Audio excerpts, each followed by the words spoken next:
بسم الله الرحمن الرحيم. لا أقسم بيوم القيامة ولا أقسم بالنفس اللوامة أيحسب الإنسان أن لن نجمع عظامه بلى قادرين على أن نسوي بنانه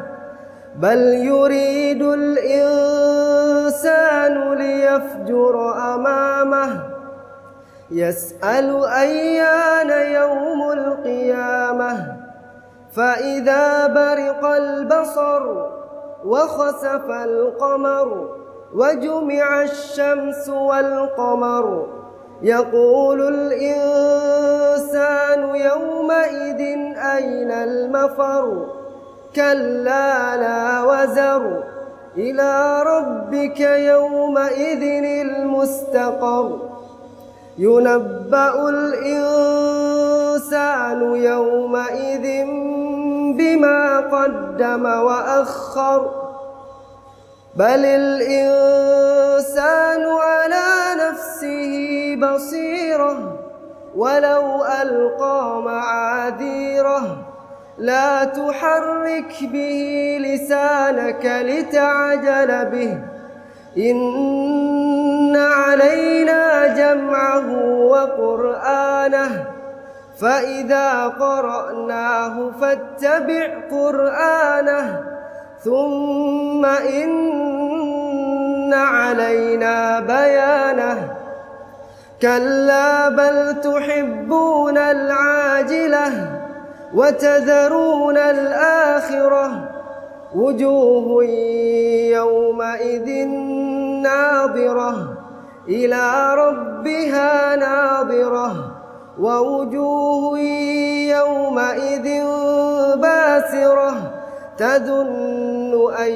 يفعل بها فاقرة كلا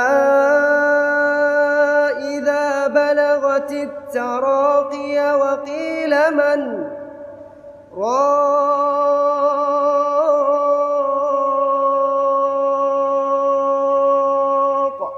وظن أنه الفراق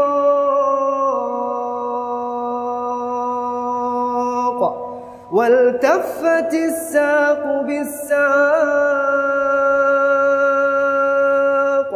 إلى ربك يومئذ المساق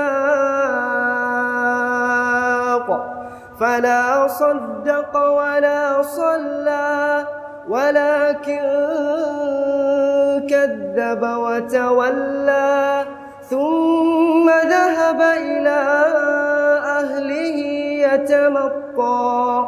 أولى لك فأولى ثم أولى لك فأولى أيحسب الإنسان أن يترك سدى ألم يك نطفة من مني يمنى ثم كان علقة فخلق فسوى